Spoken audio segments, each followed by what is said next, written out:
Hi, everyone. My name is Shakira. I am the new Brigade Development Manager here at Code for America.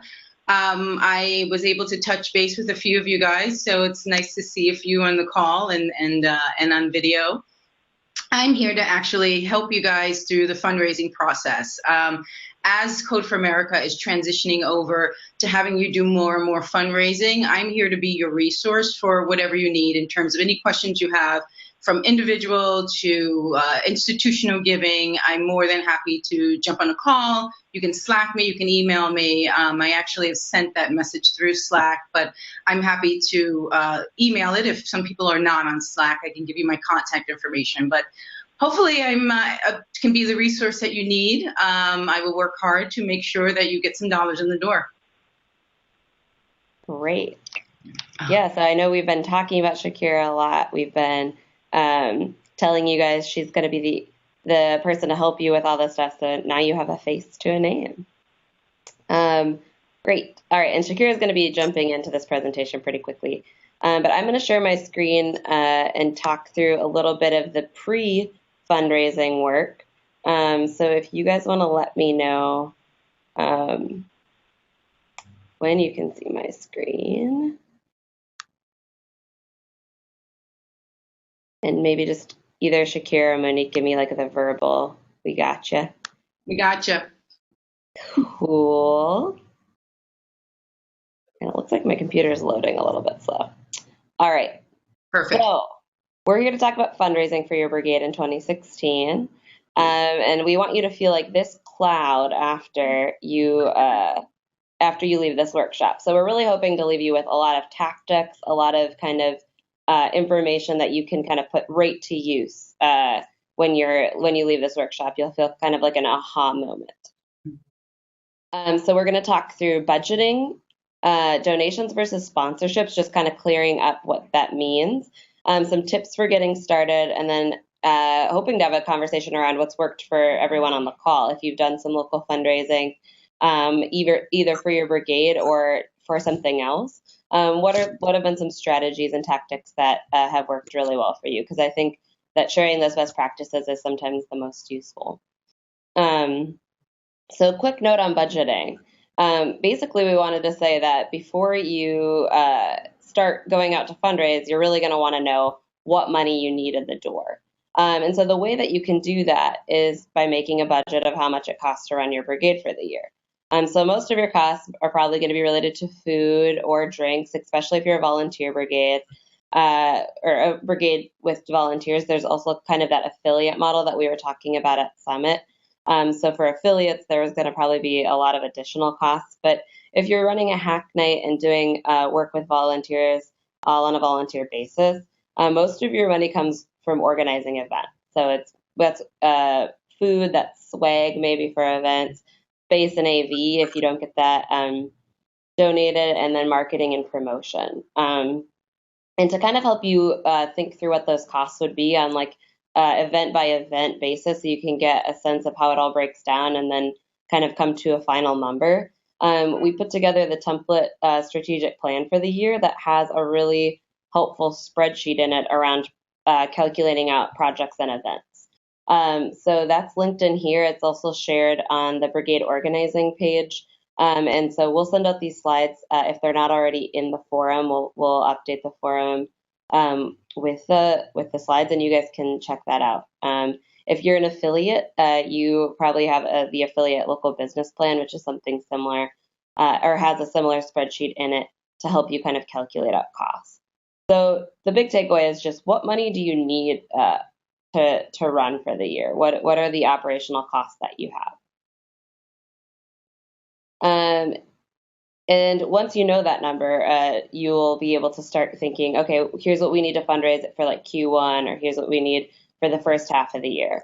And so when you're thinking about that, then you're probably going to go into making some asks. And before you do that, we wanted to call out a few of the differences between donations and sponsorships, because we get this question all the time. So as you guys might know, Code for America, as the entity that helps you intake your donations, we prefer donations versus sponsorships. The reason why is a couple. So first of all, donations are tax deductible for the organization giving them. So it's a really good incentive for a group to be able to offer that. The second thing is that they don't require a signed agreement or have deliverables. So with a sponsorship, you have an agreement and you execute on that agreement for the sponsoring company. With donations, that doesn't exist, and so that's a lot easier for Code for America to manage at scale. So it's not a problem for us to help one brigade do a sponsorship, but it becomes a significant lift when we're helping 111 brigades execute on sponsorship agreements. And so for that reason, if you can, we prefer donations just because they don't come with that. And the third thing that kind of trips people up is that donations cannot have a business benefit for the donor company, which usually then people say, well, why would anyone donate? But you can thank your donors. You can do a hack night welcome, you can do a website mention, you can do social media, you can thank them in the end of year blog or report. The business benefit really means that agreement. You can't have this like spec'd out agreement that in exchange for this, we'll do this. So donations really do give you a lot of bandwidth to, both recognize the donation giver, whether that be an individual, a company, a foundation, but they don't come with that agreement, which is really the hard part for Code for America to manage. If you do sponsorships, if a company absolutely wants to have something in writing about what they'll get out of the benefit of giving you money, we just ask that you let us know and that we approve it. And that's just, you can do that through that Brigade Sponsorships at Code for America email. And that's really just to let us know so that we have visibility into that, that we make sure we know that we need to see that sponsorship agreement and that that's something on the table. So if you're going to do sponsorships, just write us in. But know that they're not tax deductible. They require a bit more work on your end in terms of getting together an agreement, and that you will have deliverables there. So a lot of times companies, you can guide them towards giving donations. And then in the kind of outlier cases, go for sponsorships. All right, and then another note, and this is, I think, a little bit, the information here, we've said it in the past, but I wanted to recap it. So when we're intaking money, that costs Code for America accounting resources and program resources, and so we take a small percentage of the money that you raise to cover those costs. If you raise $6,000 a year or less, we take 10% of that. And so that should be familiar, I think, to folks who have been fundraising locally. If you're raising over $6,000 a year, which has been kind of just a few brigades so far, these are the percentages. And that's really because of the time that it takes to kind of go through the administration part of that. And then also there's a lot of program support that happens over that threshold. And so, yeah, what these costs are really going towards is the overall brigade program, the covering of like the accounting systems and stuff like that. And so we're really trying to keep them low, but also provide you guys a lot of value for them. I will say that one of the things that we're trying to invest in right now, and we're getting close to making a decision on, is a fundraising platform that would allow you to see how much money that you fundraised and really get real-time information there, because right now the way that it works is you have to email us and it's kind of this black box. And so we're getting really close on that, and we're excited to kind of find the right solution for us that works for you guys too, so we can hopefully have that rolled out, if not at the beginning of the year, really soon after. So we're really pushing for that deadline. All right, so now I'm going to kick out and transfer it over to Shakira to talk about the how you do it, now that you know how Code for America kind of works.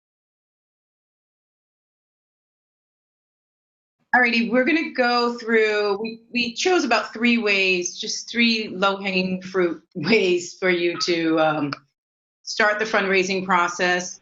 One of them we chose is crowdfunding, because these are going to be quick and easy to bring in the door.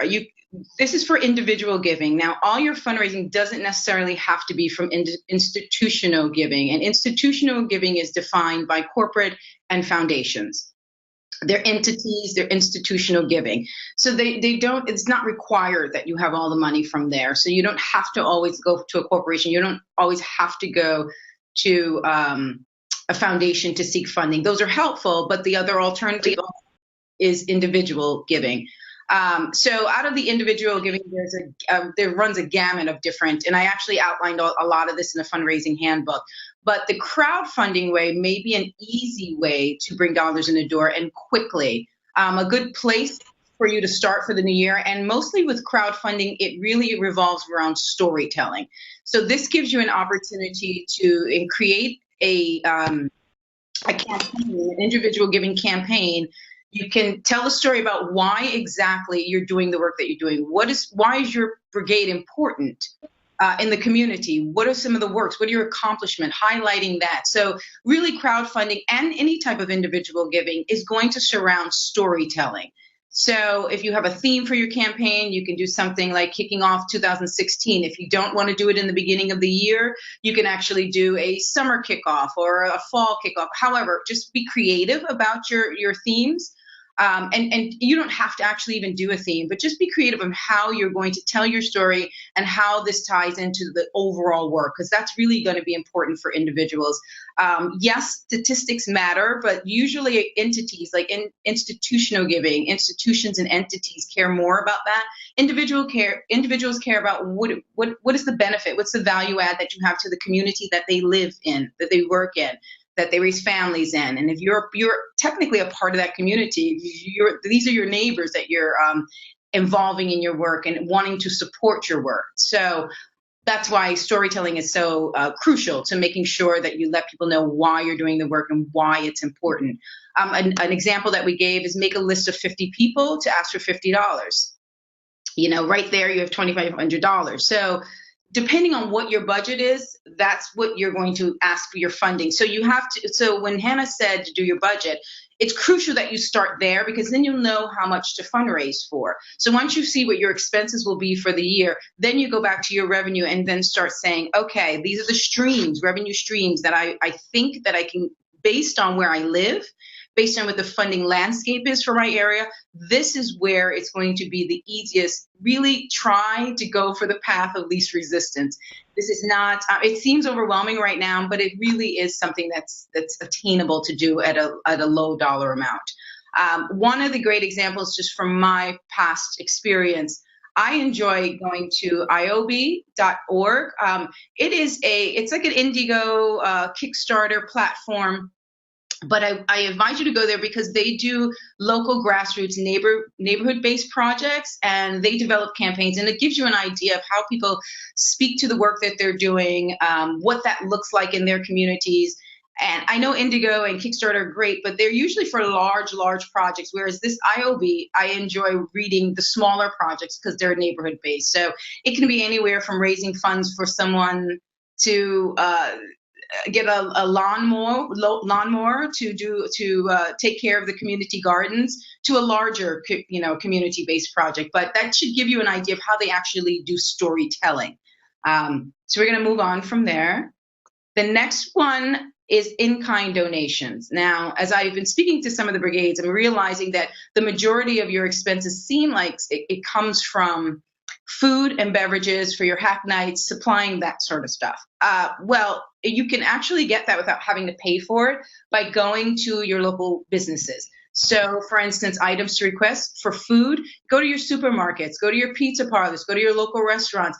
Again, when you're fundraising, because you are part of the community, you really want to harp on small to mid-size, local, neighborhood-based, or even if it's not just in your neighborhood, but local, city-based even, businesses. They have more of an affinity to support you because you are part of their community. They're part of it just like you are.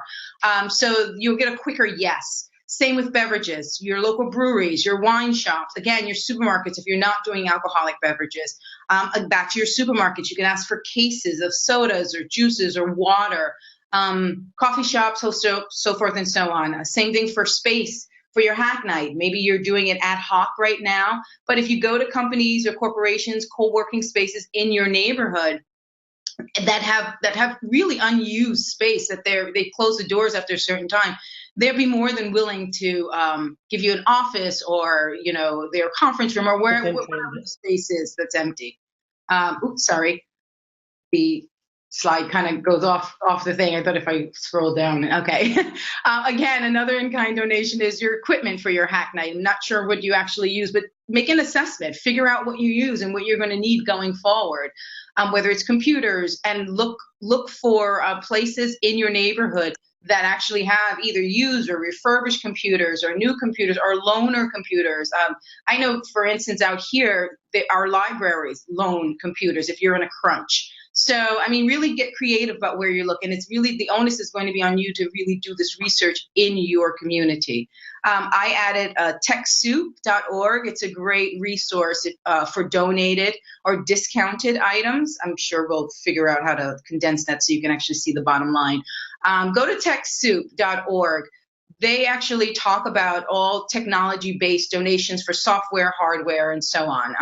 And it's utilized. Really, it's also a global network, but it's very heavily utilized by nonprofit organizations that have small to no budgets for donated products or discounted products, anywhere from Adobe to Microsoft, to figuring out where donations are for different companies that are offering free, maybe CMRs or database. So it's a great resource for you.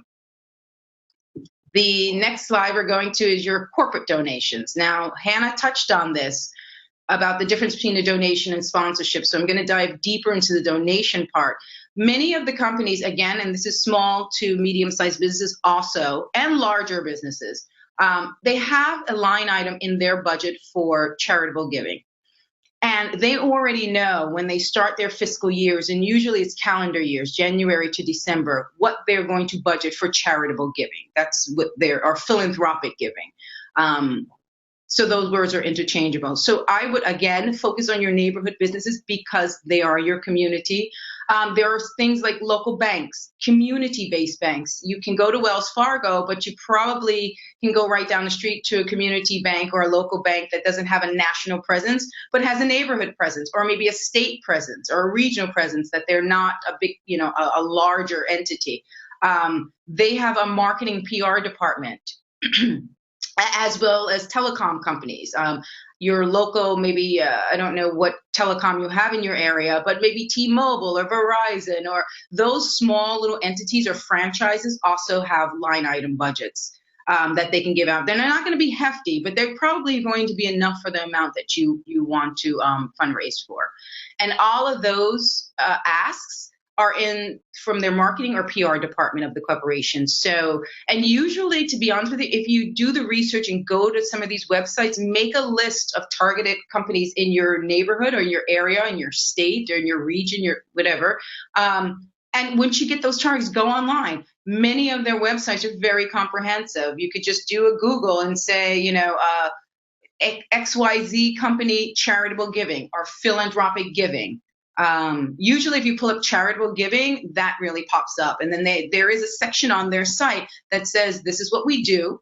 These are the organizations that we give to, and this is what we're interested in funding. If you seem to fall within those categories, contact this person. So it is, some of them are pretty comprehensive, some of them are not. You may have to do a lot more digging, which is just picking up the phone and calling somebody and saying, look, we're interested in a philanthropic donation. Who will we speak to? Can I speak to your marketing or PR department? And I'm not sure what your hack nights will look like or how you want to grow your brigade. But if there's an opportunity for employees at these different companies to become volunteers, if you need them to speak, if you need extra hands as expertise from a tech company in the area, corporations are moving towards making sure that their employees are vested in volunteerism. So they allow their employees to leave the office sometimes, maybe in the middle of the day, at night, whatever, but they encourage volunteerism in their organizations. And usually when that happens, they tend to send their employees with a check. So if there's that opportunity at your brigade, I would utilize it quickly. Other ideas would be civic organizations and social clubs. There's a lot of brigades that are not in these major cities, and which is great. But there also are, in major cities, this actually happens too. But there are community-based social clubs and civic organizations such as the Elks and the Shriners. You don't know, you might actually have a family member that's a part of these social clubs. That they do charitable giving. They actually are social clubs, but a component of it is charitable giving. I believe the Elks, for instance, the Rotary Club, they actually have a website and they let you know what they do. There's a national organization for them, but then they have neighborhood-based organizations. So there's money there. You know, if you're in a really small town or a small city, really start looking into that and actually connect to folks that you know and say, do you have a family member that happens to be a part of these social clubs? If so, how do we get in the door? Another option is if you are with your alumni association or farmer school organization, like a fraternity or sorority group, anything that actually does a component of philanthropic and charitable giving that you are connected to, that you may think they don't have a philanthropic arm. The next point is ask your members for donation. I would ask them to, especially for your end of year campaign, if you decide to do one of those, ask for a small $5, $10. We're not asking for you to fundraise to begin with at very large sums. So yet again, the low-hanging fruit, places where it's a path of least resistance. Ask your members and your co-teammates if they have employee match gift programs at their job. Employee match gifts is when an employee actually gives a certain amount of a donation, and usually it's dollar for dollar that the company will match. So if there's $20 in donation from the employee, the company will match it the $20. So now you have $40 worth of a donation. And last but not least is I would start planning ahead. I mean, it's nice to fundraise for needs, but it's nicer to also have a little bit of a cushion. And I would start planning ahead. Usually, maybe by September or so, you want to start now if you can, but you want to start instituting a end of year giving campaign that you can earmark for the following year. So it's not such a heavy lift in the beginning of the year and you're worried and scrambling about 2017, for instance. Where's the money going to come in? You have a bit of cushion to float you, hopefully till the end of that year, but if not, for at least the first 6 months of that year. So always plan ahead with your fundraising. And again, contact people you already know. That is really going to be your easiest way in the door. And ask people, do they have connections? Do they know of somebody that knows of somebody that works at a certain corporation in your neighborhood? You'd be surprised how connected folks are. Okay, am I still doing this? Okay, so here are some resources that we've put together. We have the fundraising handbook, and actually as a part of that fundraising handbook, I added over the last couple of days a sample in-kind donation template letter that may be helpful for you. And in there, there's a blurb about Code for America, and then in bold, I put where you should be adding the who, what, when, and where, if it's an event, for instance. And that's how I wrote the letter as if it's an event, like one of your hack nights. And so you talk about the events. So insert what is the event? It's the who, what, where, when, and how. Always answer those questions with fundraising, and you'll be fine. If you can get the who, what, when, and where, and why, then you're fine. So I have a sample template letter, and then right after it on the next page is a response form for these in-kind donations, which you're going to need to know, what are they donating? It needs to be specific for you. What are they donating? What is the market value of that donation? Maybe the room would typically, if they charge for a space rental, for instance, maybe the market rate would be $200 a night. That's the market value that you put in. If it's a case of soda, maybe the market value for that case is, I don't know, $10. So those are the market value. That's what market value is. So take a look at that and include that response form with your letter. The next thing is the template, the Brigade Strategic Plan for 2016. Hannah went over that. Our organizer's checklist, our playbook, and our calendar. And I know Hannah will speak more to each of those resources outside of the fundraising handbook. Yeah, great. So these. I'm sorry, Hannah. One more thing. So sorry. I meant to also say with fundraising, make sure that you also do it where if you're asking for in-kind donation, for instance, and it's soda, beverages is the perfect thing. They don't tend to go bad too soon, or bottles of water. Don't just ask for it for that event. Ask for it where you can start. If you have a place to actually stockpile stuff, I would ask not just for 10 cans of soda because 10 people are coming. I would ask for that month, or I would ask them to donate for that season or 3 months or whatever, whatever it is that your needs are, and you'll know what your needs are based on your strategic plan and your expenses. But again, it's back to planning out, and that's also including your in-kind donations. If it's something that, don't just ask for that specific event or night or whatever the situation, ask for several hack nights or 1 month worth. So I wanted to just throw that in. Great. Yeah, so if you guys haven't already seen the fundraising handbook, that's linked under the new organized page on the website. There's the playbook, and in the playbook is linked to the handbooks. There's kind of a trail. I've also pinged it in the chat, and we'll send it around after this workshop. But it's about 30 plus pages of all the things you probably never wanted to know about fundraising but need to know. So make sure to check it out, because I started looking through it and I felt like it was really accessible, and like I'm not the best fundraiser, and I felt like I could do it after reading it. So Shakira really did a good job with that one. I'm really impressed with it. I think it'll be a great resource for you guys. But yeah, leave feedback too. We always want to make it better. If the templates, if you need an additional template or something, let us know and we can probably add it in there.